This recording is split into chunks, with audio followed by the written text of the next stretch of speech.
이재명 재생에너지, 윤석열 원전 강조. 기후위기 대응이 지구적 과제로 부상했지만 2022년 3월 대선을 목표로 한 국내 정당의 선거운동에서 기후정책은 핵심 쟁점이 되지 못했습니다. 특히 정의당과 녹색당을 제외한 주요 정당은 기후 관련 공약을 세부적으로 내놓는 일에 소홀했습니다. 단비뉴스가 더불어민주당, 국민의힘, 정의당, 국민의당, 녹색당에서 입수한 자료와 관계자 인터뷰 등을 2021년 12월 19일 종합한 결과 이재명 민주당 후보와 심상정 정의당 후보는 2030년 탄소 배출 감축 목표를 정부안보다 높이는 등 적극적인 기후위기 대응을 약속했습니다. 반면 윤석열 국민의힘 후보는 산업계의 목소리를 반영해 2030 감축 목표를 재조정해야 한다고 주장하는 등 소극적인 자세였습니다. 안철수 국민의당 후보는 구체적 정책 발표를 유보한 가운데 재생에너지와 원자력 발전의 상호 보완을 강조했습니다. 단비뉴스는 4개 정당 후보의 기후정책을 당시 수준에서 정리하고 가장 적극적인 녹색당의 기후위기 당론을 함께 비교했습니다. 2030 감축 목표, 민주정의 녹색당 상향 제시. 이재명 후보는 2021년 11월 16일 청년 기후활동가들과 만난 자리에서 연간 탄소 배출량을 2030년까지 2018년 대비 50% 감축하겠다고 밝혔습니다. 이는 문재인 정부가 설정한 40% 감축안에 비해 진전된 것입니다. 이 후보의 기후에너지 특보인 양이원영 의원실 관계자는 이 후보가 기후위기 공약을 앞으로 하나둘 공개할 계획이라고 밝혔습니다. 심상정 후보는 2021년 11월 6일 기후정의 세계 공동행동의 날 기자회견에서 탄소 배출량을 2030년까지 2010년 대비 50% 감축하겠다고 약속했습니다. 이는 2030년 탄소 배출량을 3억 2,815만 톤 수준까지 낮추겠다는 뜻으로 이재명 후보의 3억 6,380만 톤보다 3천만 톤가량 더 줄여야 하는 양입니다. 특히 심 후보는 현재 가동 중인 석탄발전소를 멈추고 경유차 운행을 금지하면 목표치의 79.2%인 약 2억 6천만 톤가량의 온실가스 배출을 줄일 수 있다고 강조했습니다. 윤석열 후보는 2021년 11월 8일 조선일보 인터뷰에서 문재인 정부가 탄소 감축 목표를 26%에서 40%로 강화한 것이 산업계와 논의되지 않은 내용이라고 비판했습니다. 그는 이런 목표가 산업계에 엄청난 부담이 된다고 지적하며 하향 조정이 필요하다는 뜻을 시사했습니다. 윤 후보 캠프는 또 신한울 3, 4호기 건설을 재개하고 소형 모듈 원자로 개발을 지원하는 등 원전을 중심으로 탄소 중립을 실현하겠다고 밝혔습니다. 안철수 후보는 탄소 중립 실현이 필요하다고 밝혔으나 구체적인 감축 목표는 공개하지 않았습니다. 국민의당 관계자는 현재 청년 공약을 먼저 내고 있으며 환경 공약은 앞으로 하나둘 발표할 예정이라고 밝혔습니다. 한편 녹색당은 2018년 배출량 대비 50에서 70%를 2030년 감축 목표로 제시했습니다. 이재명, 에너지 고속도로 햇빛연금 개념 제시. 태양광 풍력 등 재생에너지 확대 목표를 가장 구체적으로 제시한 후보는 심상정 후보입니다. 심 후보는 이렇게 말했습니다. 2030년까지 전력의 50%를 재생에너지로 생산하고 임기가 끝나는 2027년 6월까지 재생에너지 설비 규모를 현재의 20기가와트 내외에서 100기가와트 이상으로 확대하겠습니다. 이재명 후보는 2030년까지 연평균 20기가와트 규모로 재생에너지를 확대하겠다고 밝혔습니다. 또 에너지 고속도로라는 이름으로 분산형 에너지 생산 체계를 마련하겠다고 말했습니다. 에너지 고속도로는 일반 가정을 포함해 누구나 어디서든 신재생 에너지로 전력을 생산하고 이를 다른 사람 또는 지역이 구매할 수 있는 체계입니다. 이 후보는 특히 농어촌 주민들이 발전 사업에 참여하며 햇빛연금, 바람연금 등 재생에너지 수익으로 연금을 받을 수 있게 하겠다는 구상을 밝혔습니다. 윤석열 후보도 재생에너지 산업을 육성하겠다고 밝혔습니다. 윤 후보는 2021년 11월 18일 SBS D포럼에서 이렇게 말했습니다. 재생에너지 특구를 신설하고 스마트 그리드와 차세대 배터리를 비롯한 미래 청정 에너지 산업이 꽃피울 수 있도록 규제 개혁과 시장 확대에도 힘쓰겠습니다. 안철수 후보는 재생에너지 발전이 필요하다고 발언했지만 구체적으로 재생에너지를 어떻게 확대할지 밝히지 않았습니다. 특히 재생에너지를 안정적으로 공급하기 어렵기 때문에 소형 모듈 원자로 등 보완책이 중요하다는 점을 강조했습니다.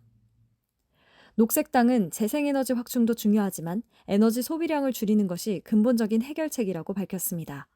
재생에너지를 확대하는 데서 그치지 않고 2030년까지 에너지 소비량을 50% 줄이겠다는 목표를 제시했습니다. 이를 위해 생산 단가보다 저렴한 수준인 현재의 전기료 등 에너지 가격 구조를 개편하고 에너지 효율화를 추진하는 것이 필요하다고 설명했습니다. 윤석열 안철수 탈원전 탄소 중립 양립 불가. 윤 후보와 안 후보는 원자력 발전과 관련해 의견이 일치했습니다. 안 후보는 이렇게 말했습니다.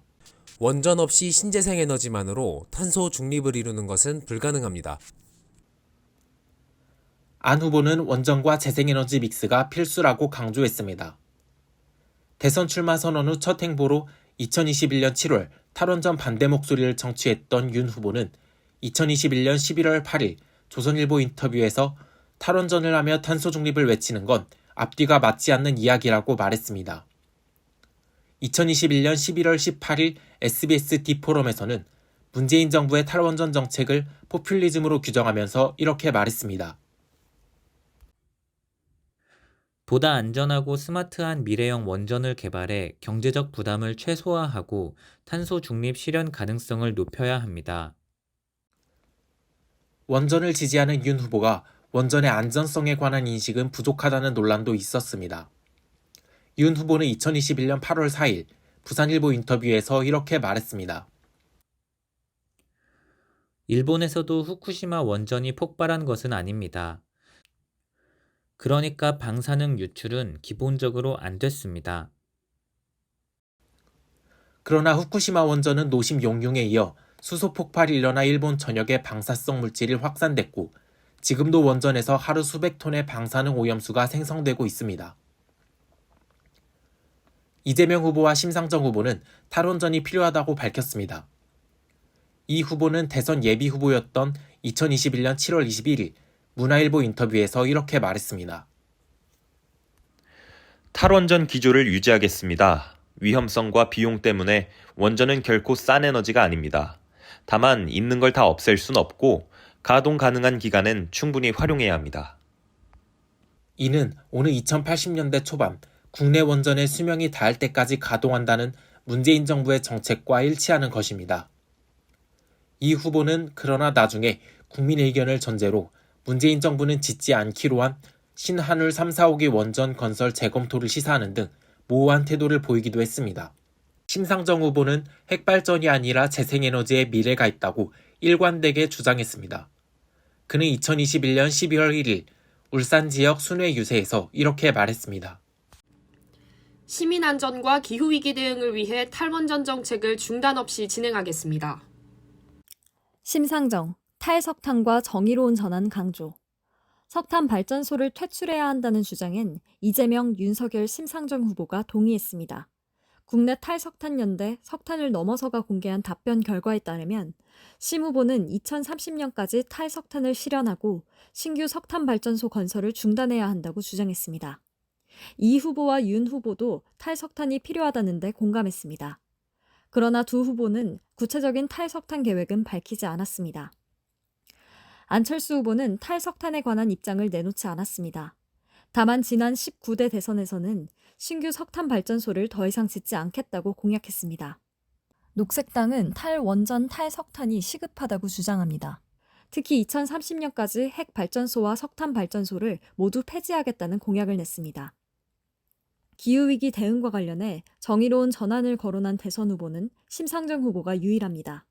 심 후보는 2021년 11월 6일 기후정의 세계 공동행동의 날 기자회견에서 이렇게 말했습니다. 기후위기 극복의 과정은 그 자체로 불평등과 차별을 근본적으로 해결해 나가는 정의로운 전환의 과정이 되어야 할 것입니다. 그는 단비뉴스 인터뷰에서 이렇게 말했습니다. 탈탄소 사회로 전환하면서 석탄 화력 발전과 자동차 산업이 피해를 가장 많이 볼 것입니다. 특히 비정규직과 협력업체 노동자, 중소기업들의 정의로운 전환을 위해 사회보장과 일자리 전환, 지역 녹색 산업을 지원해야 합니다. 녹색당도 탈탄소 사회로 전환하며 생길 실업자에게 지역 돌봄과 연계해 일자리를 보장하는 제도를 구상하고 있다고 밝혔습니다. 또 전환 과정에서 안전망으로 전환기 기본소득을 도입할 것이라고 덧붙였습니다. 기후헌법 제정, 기후정의 정부 공약도. 이재명 후보는 기후헌법 제정과 기후에너지부 신설을 약속했습니다. 2021년 11월 16일 청소년 청년 기후활동가 간담회에서 이 후보는 이렇게 말했습니다. 기후위기를 헌법 전문에 넣는 개헌을 하고 싶습니다. 또 출마 선언 초기인 2021년 7월 18일 온라인 정책 발표 자리에서는 탄소 중립 달성을 위해 부처 간 업무를 조율, 통합하는 부처가 필요하다며 기후에너지부 신설을 거론했습니다. 이 후보는 또 탄소세를 신설해 탄소 중립 달성을 촉진하고 기본소득 지급에 필요한 재원을 조달하겠다는 구상을 밝혔습니다. 그는 2021년 11월 26일 동아일보 인터뷰에서 이렇게 말했습니다. 탄소세를 신설해 톤당 5만에서 8만 원을 부과하면 30조에서 64조 원 규모의 재원을 마련해 기본소득을 추진할 수 있습니다. 심상정 후보는 기후정의 정부를 강조하며 이렇게 말했습니다. 경제활동과 산업, 일상 등 모든 것이 지구 생태적 한계 안에서 재구성돼야 할 때입니다. 거대 양당 정치권이 기후위기를 강 건너 불보듯 하고 있습니다. 윤석열 후보는 신흥안보위원회를 국무총리 산하에 두고 미래 전략 차원에서 기후위기 의제를 다루겠다고 밝혔습니다. 안철수 후보는 국가기후위기위원회를 설치해 탄소 중립을 추진하겠다고 말했습니다.